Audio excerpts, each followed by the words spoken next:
babes. Okay. Welcome to episode 2, and today we're going to talk about pregnancy. We're going to have several parts. We're going to talk about various stages of pregnancy, and hopefully, we'll get to hear your experiences as well. And once again, Romana and I will share ours. So with pregnancy, we talked about conception. That was obviously an important step, and then once that happens, there's no going back. It is done. The deed is done. So now it is time to deal with the pregnancy. So we're going to start with the first trimester and just discuss our experiences and, obviously ask us questions as well. We're very open to carry on the discussion. So for me, the first trimester, as Romana and I, we've discussed, when we discovered we were pregnant, we were both going, no, but for very different reasons. She was going, no, in disbelief that she's pregnant. I was going, no, because no, I'm not pregnant. No, don't be silly. That's not possible. However, we were already, once we discovered we were pregnant, already 1 month into pregnancy. And for me, even though the first month I didn't feel like I was pregnant, but something strange started happening for me personally, because Romana mentioned in one of the posts about me how my love of good wine. And so the strange thing was, Sean and I remember we were going to another city for some reason, and we were just going out for a meal, and then suddenly, he's like, what wine would you like? And I was like, you know what? Actually, I don't want any wine. Is this while you were pregnant? Yeah, the first month. Well, we didn't know I was pregnant. Okay. So, and he was like, what? Are you all right? And, I was like, I don't know, it's strange. I just really don't feel like drinking. Like, really, really don't feel like drinking. How strange is that? Yeah, and like for a full week. And then I did have maybe a glass or two after, but it just felt really strange. So it was literally 2 weeks before discovering that I was pregnant. That is something that really started to happen. But it then makes sense because the rest of the 2 months, this was probably my hardest time in my pregnancy, because the food preferences started to change a great deal. But what specifically hit me, I was going through a really harsh detox. So my body, I couldn't eat anything. I could only eat raw vegetables, raw fruits, and occasionally when I think my body thought that I was getting really hungry, I would crave bread, but not so much. Could you handle the butter? Or No butter, no anything. Yeah, literally just a piece of bread. Oh, wow. Yeah, so that was really strange. And so I actually lost almost a stone in the first trimester. That was a strange experience for me. In fact, I was a little bit worried. I was like, aren't people gaining weight when they're pregnant? So I did start checking it, but now in hindsight, I do actually have a lot of advice, and I wish I had known and done things differently. So how you stop drinking and all of that. I think my body needed to detox to prepare for the baby and to protect the baby, and so it was like a necessary step. So I wish, and this is my recommendation personally, if you thinking of getting pregnant, ideally not pregnant yet, because this advice is for someone who is not pregnant yet. The advice is to get clean, to stop drinking, to start eating better, all of that, at least 6 months before. That would have really, really helped. And in fact, I was overweight as well, for me, how I feel comfortable in my own body. So it got harder. So I wish I had dropped those few pounds that were, not even a few pounds, it was more than that I needed to drop, but I would have just felt so much better, because obviously we're just talking about the first trimester. So at this point I didn't feel the weight aspect of it yet, so I lost the weight, so I felt better, and my body was detoxing, and I felt really nauseous. So the way that it worked is that I couldn't look at anything, and I needed to lie down quite a lot just so I don't throw up, just to breathe. So the first trimester was actually quite a bit of a challenge for me personally, and this is when, just towards the end, I think through detox, things started happening. So anything I've ever experienced, I've never really been ill or had any particular ailments throughout my life, but anything that I did have sort of started to come out. So, and I'll talk about that, about the second, in the second trimester specifically. So I'll mention more about it then. But this was quite traumatic for me, this stage. In the sort of first So when you were going through the detox, do you think, so you said to do it 6 months before. At least, yeah. I So wish do you I think could you even do it. went through the full detox? So obviously in the 6 months it would be a gradual thing, Yes. but because your body, you were Yeah. already pregnant, you went through that whole thing like in a shorter space of time, so it had a Absolutely. bigger impact on you because it's a lot to deal with at once. Yeah, well, having studied nutrition as well previously, I used to study quite a lot, just love doing different courses and learning things. I mean, I always knew that alcohol is pure poison. There is no alcohol that is good for you. I suppose everything is okay in moderation, so it is your informed choices that you make. Yeah. However, there was a lot of wine. My husband and I were quite relaxed, so we will share a bottle of wine with the meal, and it became kind of like the norm, and it could be every other day. Or, if it's the weekend, it's the full weekend, we just have a glass here and there. So it became normal. However, it is a full-on intoxication. So there is nothing good that comes from that. So of course my body was not ready for that because So it was do you think it was withdrawal? So even though you didn't want it and you didn't have the desire for So it. for the first month I didn't want it, but it wasn't enough to cleanse. If you've been eating and drinking however you wanted, and we have been since we got married, and even when we met, for the last 3 or 4 years, we were not really eating or drinking particularly well, or how I would have I've liked to. known you to eat very well. I think so. It must have changed. But we had a not so good period. So yeah, because my husband is a former athlete, obviously, there was a particular diet he used to have. I really know quite a bit about nutrition, but I think there was like a stage of 2 or 3 years where we just kind of lost it a little bit. I think we just relaxed too much and slightly too many pizzas and wine and things like that. So we always knew it wasn't great. You're allowed to treat yourself now and then. Yeah, so when I got pregnant, I think I was about 2 sizes larger than my largest comfortable size. So I could say maybe 2 or 3 sizes larger than I would have liked to be. Going into the pregnancy. Going into the pregnancy, yeah. So that was another thing that was a bit of an oversight. Even though I knew about nutrition, and immediately I started researching. So in that first month, as soon as we found out, really, I've printed out recipes, and I was like, this is how I want to eat. Did it happen? No. I don't think I've had one meal from that millions of recipes that I printed out, and I was like, yeah, I'm gonna try to be a bit more vegan, but I also need to have good protein, so maybe I'll stick to pescatarian because I normally stick to more of a pescatarian diet. So I was really thinking how best to make it work, what sort of supplements, how can I help myself in that sense, from nutrition side. But no, it didn't happen. Yeah, well, you couldn't eat anything really. Well, I couldn't eat anything. That was shocking to me. Just raw. I couldn't, not even with salt or anything. Just literally raw vegetables. So I could only have like a little bit of a cucumber, a little bit of a tomato. It seemed okay. I was like, okay, at least I'm eating nutritious food. Nutrients. So it contained nutrients, but of course not calories, because which was fine. I mean, that would explain why there was such a weight loss. But now I understand that my body was like intensely detoxifying itself.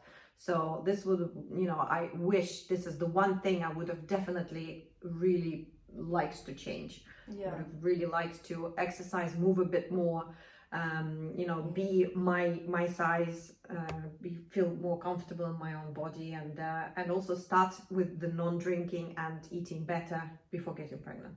So that would be my advice. Yeah, that's really good advice. So what about your with me, I don't know, I've kind of always just eaten what I wanted, and I didn't even think about that going into pregnancy. Ooh, I didn't. Oh, I think I probably went the opposite way. So you were like, I need to eat healthy. I was like, I want burgers, I want meat, because I'm not really a meaty person. So when I was pregnant with my firstborn, I just craved hot wings from KFC and lamb. I just really had this craving for it. In the first trimester, I obviously before we found I was pregnant, so pre 3 weeks before I did the test, I was very grumpy. I used to feel nauseous. I used to feel snappy. Like I would just snap it. I was ready to bite anyone's head off. I really was. And then I did the test, and I think that was like a relief. That everything changed from that moment. Like I was happier. I was calm. I think I was content. Like I got what I was longing for. Like this whole long journey, and here it was. So from that time I wasn't working and I slept for most of the 3 months. Do you think that you kind of came down in the sense that you weren't so irritable after you found out because there was a sense of you wanted to protect the baby? Do you think it's like the mind switched from just dealing with what the pregnancy was to like, okay, you know, I just need to like really take care of myself, hence the sleeping. I mean, I didn't sleep necessarily anymore for the first trimester at all. Yeah, I did. Yeah, so I think that makes sense. So I Preservation? must have just gone, I think it was like, I felt whole, I felt complete, and I must have been so absorbed or consumed by this little fetus that I was growing, this human that was growing inside of me. So I think maybe I had like the maternal instinct kick in, like mama bear, like I was just protecting, because obviously the stress and stuff is not good. So I was quite aware of this at the time, like being pregnant. I know that, you know, the first 12 months is a risky stage, like you know, with miscarriages and stuff. So I had this, you know, sort of surfacing a little bit. So I was quite like, you know, I'm going to be so calm. I was just so relaxed. I was taking everything. I wasn't so uptight because before that it was like, you know, I could be really uptight. But this time I was just like, I don't care. I was like, it was a completely different person. I just didn't care. So I slept for most of the 3 months and I felt this disconnect with my phone. Like I didn't want to have my phone. Like I wanted to be in touch with people and family, but at the same time, I just wanted to be in that moment. I wanted to sleep, I wanted to eat, and rather than having healthy foods, I just wanted to bulk up. Like I wanted to have, in my eyes, it was like I just wanted to make sure the baby was having enough. So I wanted to eat enough, regardless of what it was. So I was slightly conscious that, you know, it should be partly healthy, but at the same time, I don't think I really was too concerned, and I probably should have been. So but it's interesting because I wanted to disconnect from the wine and you wanted to disconnect from your phone. Isn't it?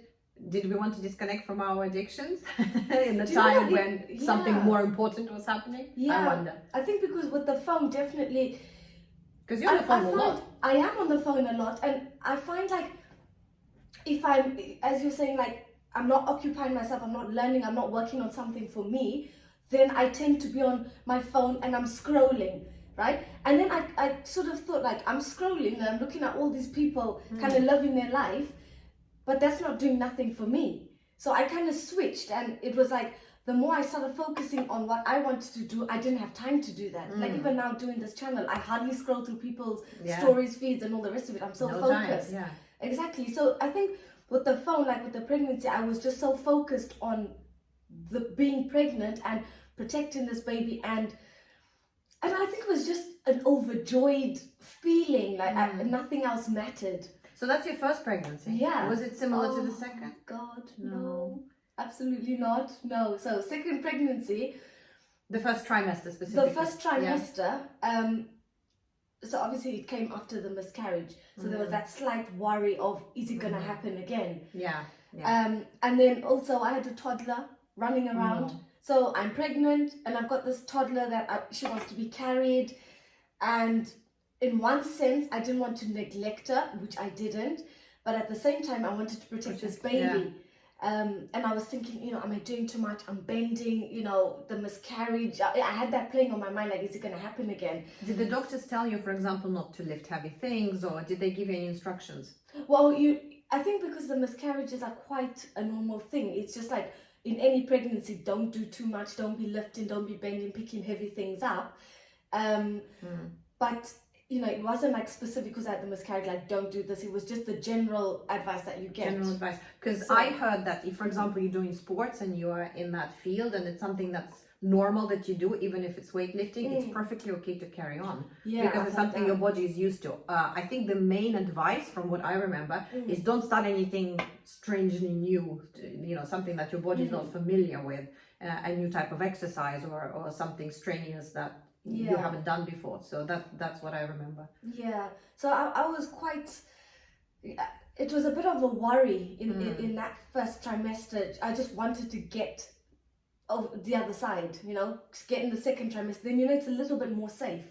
So I find it quite difficult. I found it quite hard because I had mum guilt. So, you know, I kept thinking, how is Zara gonna accept this baby? How's she gonna feel? Because she was my entire world. Like every bit of attention was on her. You know, my husband was at work, I was at home with her. You know, even if we saw family and stuff, like I was there. No one really looked after her until over a year where I wasn't there. So, you know, she was everything. She had all my attention. So I kept thinking, how is she gonna feel? How is she gonna accept this new baby, you know, having the shared attention? And in my head I was like, am I gonna love them the same? I had this thing in my head like, you know, how do you love you love, you know, your first child so much, and then the new one comes in, are they gonna have the same love? Like I had all these things playing in my head, and I probably shouldn't have, because when it happened, like it was just normal, you love them the same, and it you know, but it before I was just going through the motions, and I felt very sick as well. Like the whole time with with the first trimester with Zach, with the second pregnancy, I felt sick. So sick constantly. Like I just wanted to lie down, I wanted to sit, but I couldn't because I had my daughter to take care of. So I wasn't getting that rest that I had with Zara. And I really so badly wanted it. Like I really just wanted to shut my eyes sometimes, and I couldn't. So I found that really difficult. Yeah, the second time round. But you were so brave. Like you got pregnant so quickly. Zara was only 1 year old, wasn't Yeah, just before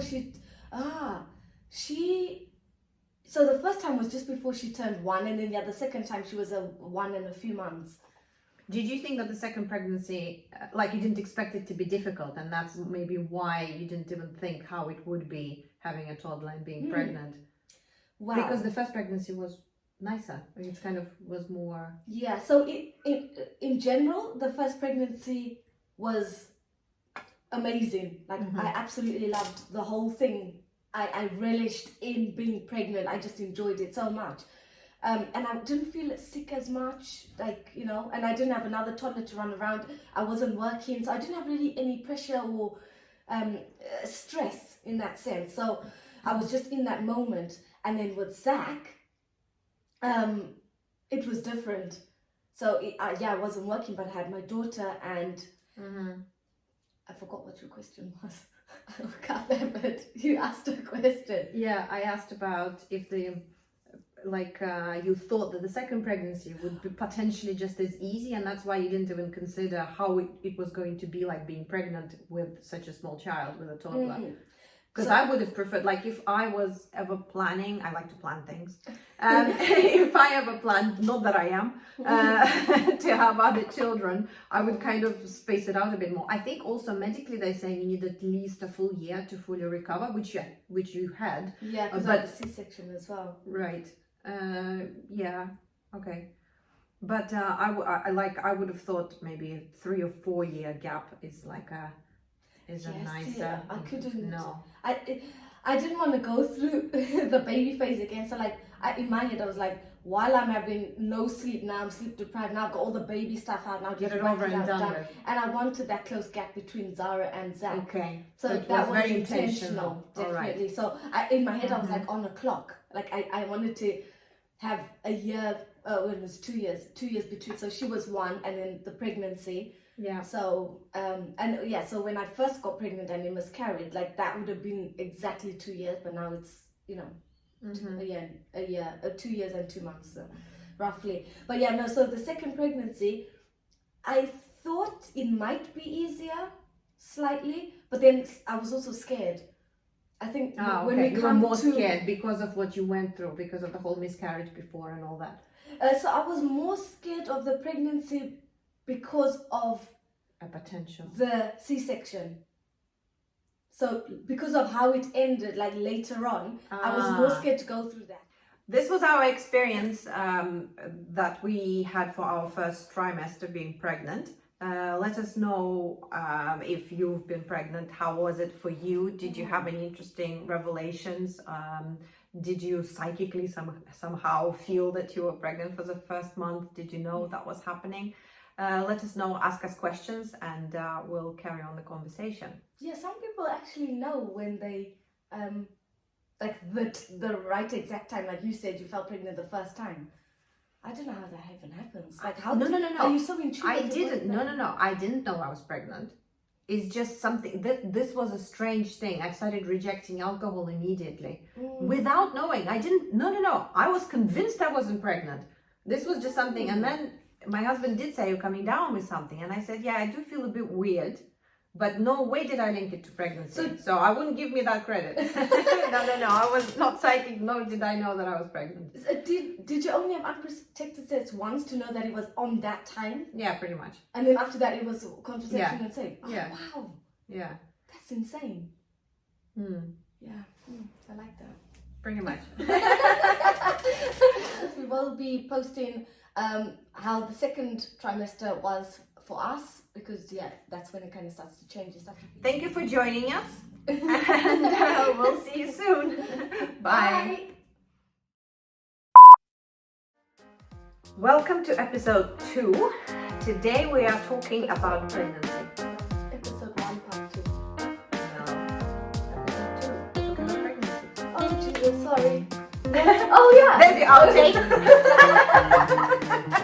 Oh yeah, sorry. Oh, sugar plum. Okay. Oh, sugar plum, I like that. Do you want to? I'm ready No, now. no, okay.